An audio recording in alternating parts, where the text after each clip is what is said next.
Bismillahirrahmanirrahim. Alhamdulillahi rabbil alamin. Wassalatu wassalamu ala rasulihil amin, nabiyyina Muhammad ibn Abdullah wa ala alihi wa sahbihi wa mawala. Amma ba'd. Sambungan tazkirah kita pada malam ini iaitulah Ramadan Syahrul Rahmah bil Muslimin. Bulan Ramadan ini bulan sepatutnya kita mempunyai sifat rahmah, kasihan belas kasihan, bertimba rasa dengan orang-orang Islam yang lain. Kerana sifat rahmah adalah merupakan satu anugerah Allah Azza wa Jalla kepada hamba-Nya yang dia campakkan dalam hati seorang hamba. Kerana itulah Allah Ta'ala memberi rahmat kepada hamba-hambanya yang bersifat kasihan belas kepada orang lain. Suatu hari Nabi kita sallallahu alaihi wasallam cium cucu dia. Mari seorang sahabat, dia kata, "Ya Rasulullah, saya ada 10 anak, tak pernah cium pun. Mak dia ya." Dia tambah kita ni. Anak tak cium. Nabi kata, "Aku nak macam mana kalau Allah Ta'ala dah cabut perasaan rahmah, kasihan belas dalam hati kita." Ini maknanya rahmah ini satu limpah kurnia Allah Ta'ala campak dalam hati seorang itu rasa kasihan belas. Jadi kita tengok orang kita kesian dia. Jadi kasihan belah kita kepada orang ini berbeza-beza. Kita tengok orang tua, kita kesian cara orang tua. Tengok orang sakit, cara orang sakit. Bahkan tengok orang mati pun kita kesian belah juga. Kesian tengok dia, Masya Allah mati. Masjid tak apa pergilah mana. Tengok dalam majlis tadarus Quran, tak apa ada. Dalam majlis ilmu, jauh sama sekali. Jadi kita kesian pada orang ini, kita doakan dia, minta Allah Ta'ala ampunkan dosa. Kita kesian pada anak-anak macam mana pula. Kita didik dia biar jadi orang yang baik. Kesian kepada isteri pula macam mana, beri petugas kepada dia yang sesuai. Jangan duk paksa isteri itu macam hamba kita lah. Maka Allah Subhanahu wa taala beri kepada hamba dia ni supaya bersifat dengan kasihan belas. Bahkan saudara-saudara kita yang jauh di mata, tapi biar dekat di hati. Bila kita tengok umat Islam di Gaza, di Palestin, dilanyak oleh puak Yahudi. Umat Islam di Rohingya dilanyak oleh puak-puak Hindu, Buddha. Kita tengok di mana saja manusia yang ditindas, biar ada perasaan kita ini kasihan belas. Maka di sini ada beberapa sebab. Ini yang kita bimbang para jemaah sekalian. Takut sebab ni ada pada kita. Yafqidul insanu rahmah li asbab. Para ulama mengatakan manusia itu hilang sifat rahmat kerana beberapa sebab. Yang pertama, kasratuz zunubi wal ma'asi. Bila kita punya dosa yang banyak, maksiat yang menebal dalam jiwa kita, yang menyebabkan hilang perasaan tersebut. Kita tengok, biar, yang penting aku selamat sudah. Orang lain peduli apa? Ini masalah peduli dia bagi. Allah Subhanahu wa taala telah gambarkan hati Bani Israel yang begitu keras. Dengan firman-Nya dalam surah Al-Baqarah 74, A'udzubillahi minasyaitonir rajim. Thumma qasat qulubukum min ba'di dzalika fahiya kal hijarati aw ashaddu qaswah. Tuhan kata kemudian hati kamu keras, kal hijarah, seperti batu pecah, ataupun lebih berat daripada itu lagi. Wa inna minal hijarati lama yatafajjaru minal anhar. Ada di kalangan hamba Allah, ada di kalangan batu ni yang pecah, keluar mata air kerana takut pada Allah Azza wa Jalla. Tapi hati manusia kalau dia keras, langsung tak nak menangis, langsung air mata tak akan tumpah, perasaan dia beku dengan orang-orang muslimin yang lain. Maka Allah Subhanahu wa taala sebut, apabila manusia itu berpaling daripada hidayah Allah, tak ikut Quran, bahkan mereka menjadi manusia yang derhaka terhadap syariat Allah, apa jadi? Fabima naqdihim mitsaqahum la'annahum waja'alna qulubahum qasiyah. Dengan sebab mereka membatalkan perjanjian dengan Allah, maka Allah laknat mereka. Apa kesan daripada laknat itu? Allah jadikan hati mereka keras. Surah Al-Maidah ayat 13. Maka yang menyebabkan manusia ini juga, yang ketiga, yang menyebabkan manusia ini lari daripada sifat rahmat, iaitulah kerana kesombongan manusia. Terlalu mengejar keduniaan, kejar nak harta sampai mereka tak ada rahmat. Kalla innal insana la yatgha ar-ra'ahu istaghna. Manusia ni jadi tagha, jadi sombong, jadi angkuh bila dia rasa dia tu kaya. La ilaha illallah. Ini yang kita bimbang hari ni. Kita kenapa dia tu berasa kaya lah tu. Walah kaya banyak mana sangat. Kalau setakat ada duit 1,5 juta, tidak ada kaya lagi lah. Kalau setakat ada kebun sikit, ada harta duit simpanan dalam bank sikit, nak sombong dah. La haula wala quwata illa billah. Macam mana orang ni? Tapi ini di antara punca manusia jadi sombong. Kadang-kadang manusia ni dilatih supaya menjadi manusia yang tidak ada rahmat. Contohnya, ada sebuah syarikat penerbangan ni, cakap kapal terbang.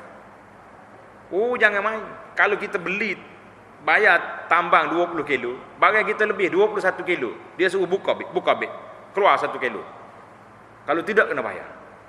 Kadang-kadang kita tanya juga adik-adik kerja, tak ada sifat rahmat nak awak dalam hati. Tengok orang tua pakcik ni, nak suruh buka beg yang dia ikat kemas, bayar. Allahu Akbar. Kalau buka sekalipun barang tu, buat naik juga atas kapal terbang. Timbangan sama juga, cuma kena bawa ni masalah. Itu dia panggil kadang-kadang nuzi'ah. Dilatih supaya tidak bersifat rahmat dengan orang. Kerana yuhibbunal mal. Kerana terlalu nak kejar harta sampai mereka sedemikian. Kata ulama di antara sebab kita jadi hilang rahmat juga, kasratus syabab. Terlalu kenyang perut. Allahu Akbar. Orang kenyang perut ni bahaya rupanya. Ia menyebabkan hilang perasaan rahmat. Sebab bila kita lapar, kita mikir orang lain lapar juga macam mana perasaan. Lapar dia tu. Tapi kalau kita dah jadi kenyang, tak teringat nak mikir, jenera selalu pakai kernoh ya kita. Sedar-sedar gosok perut. Tunggu dah boleh makan pula. Lah, ini tidak ada hilang sifat rahmat. Sebab apa? Sebab kita tidak merasai keperitan, payahnya hidup orang-orang yang duduk dalam keadaan lapar. Ini masalah kita. Maka para jemaah sekalian, sifat rahmat ini satu sifat yang dituntut ke atas seorang muslim terhadap saudaranya muslim yang lain. Biar kita punya sifat rahmat, kasihan belas kepada saudara kita yang lain. Lebih-lebih lagi kalau kita ni orang yang mempunyai jawatan. Dia panggil al-mas'ul ar-ra'i. Orang yang punya jawatan, sama ada menteri, perdana menteri, menteri besar, biarlah dia mempunyai perasaan rahmat kepada rakyat. Kalau rakyat dia susah, dia hidup dalam keadaan senang, jangan, kita kena suruh senang juga. Ahli-ahli, pegawai-pegawai tinggi, ketua-ketua kabilah, ketua-ketua kampung contohnya, tak boleh kita hidup senang seorang, tapi orang lain susah, kerana kita kena berusaha untuk nak menyenangkan orang lain sebagaimana kita senang, memudahkan orang lain. Dalam hadis yang sahih, Nabi kita bersabda, Nabi berdoa, Allahumma man waliya min amri ummati syai'an. Ataupun riwayat man wuliya, siapa-siapa yang diberi jawatan untuk menjaga urusan umat aku, fasyaqqa alaihim fashquq alaih. Dia menyusahkan, nak jumpa dia payah, masya-Allah tabarakallah. 4 kali ambil temu janji tak jumpa lagi. Duk main jumpa dengan pegawai hak bawah. Pegawai hak bawah ni pula masya-Allah, tiap kali tengok borang kita duk korek hidup ya. Tunggu bos. Tunggu bos angkat dak. Ini perangai ni kadang-kadang. Yang jadi masalah hari ni, subhanallah, ana duk perhati tengok, punca muamalah kita tak bergerak di pejabat, di sebahagian pejabat. Saya tak tuduh semua, minta maaf. Kadang-kadang nak fulus. Bagi duit, dia panggil bagi vitamin, istilah dia. Ada vitamin, proses cepat berjalan. Tak ada vitamin, beku situ sampai naik debu. Ini masalah kita. Ini realiti berlaku. Ana cakap terus terang.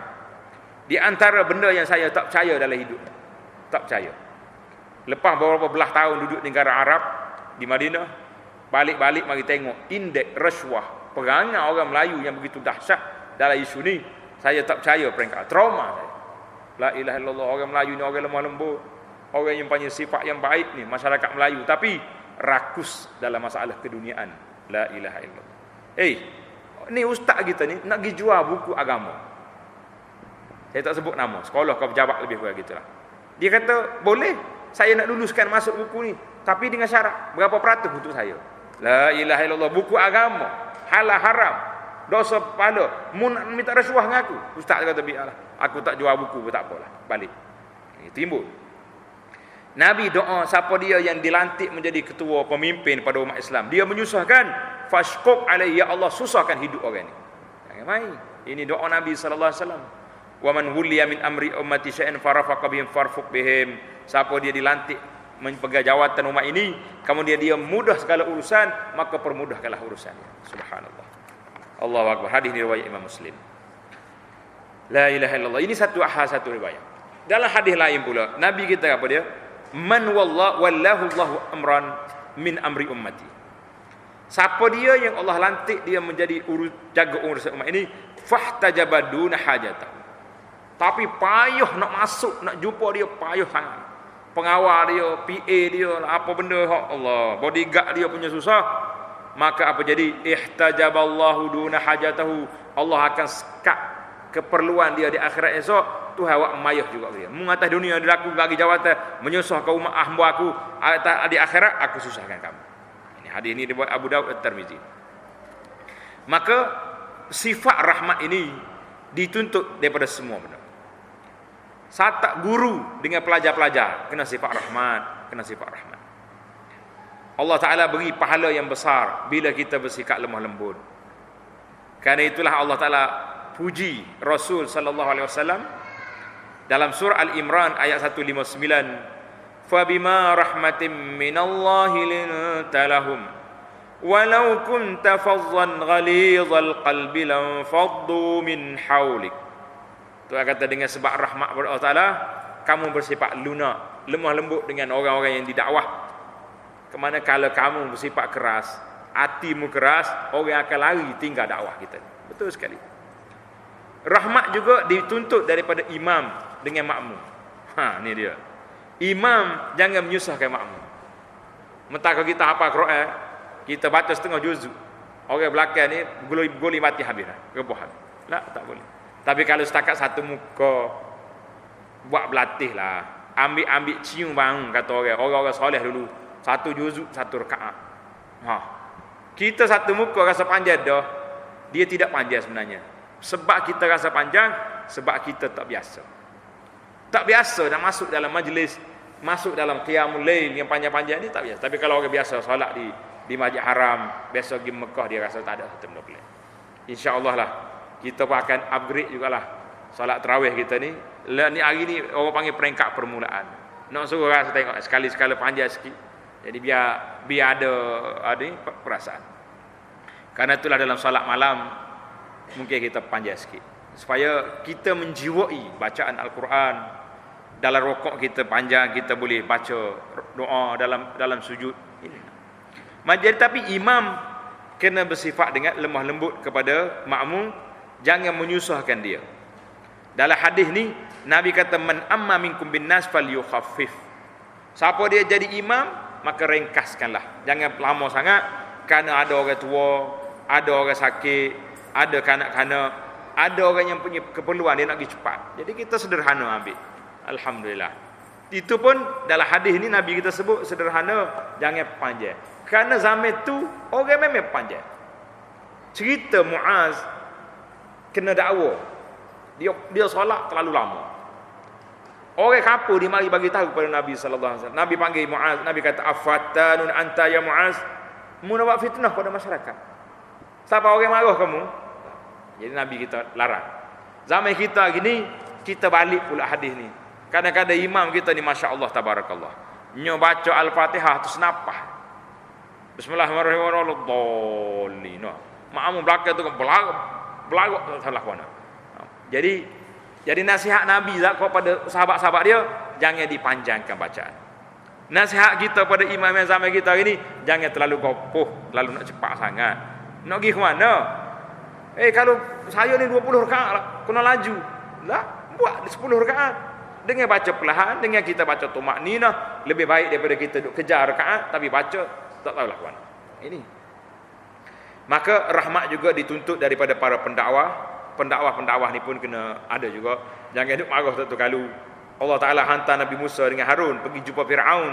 Tuhan kata faqula lahu qawlan layyinan, mugi kata perkataan yang baik. Jadi kalau Firaun pun Tuhan suruh kita cakap baik, apa lagi kalau kita dengan orang-orang yang bersalah di kalangan kita, tentulah kita bercakap baik.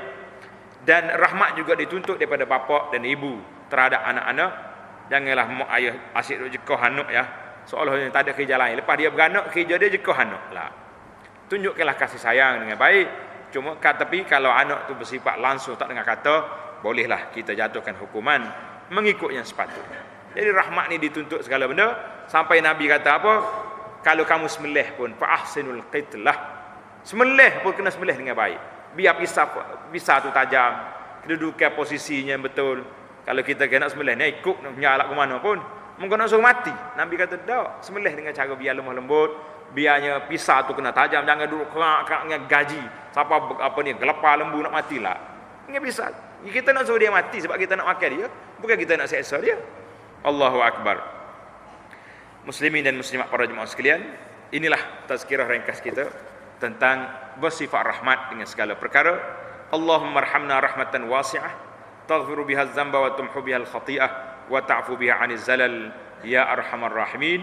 Ya Allah, berikanlah pada kami sifat rahmat yang luas yang boleh menghapuskan segala dosa kami dan menghapuskan kesalahan kami, dan maafkanlah daripada segala kesalahan yang kami lakukan. Wa sallallahu ala nabiyyina Muhammad wa ala alihi wa sahbihi ajma'in walhamdulillahi rabbil alamin. Wassalamu alaikum warahmatullahi wabarakatuh.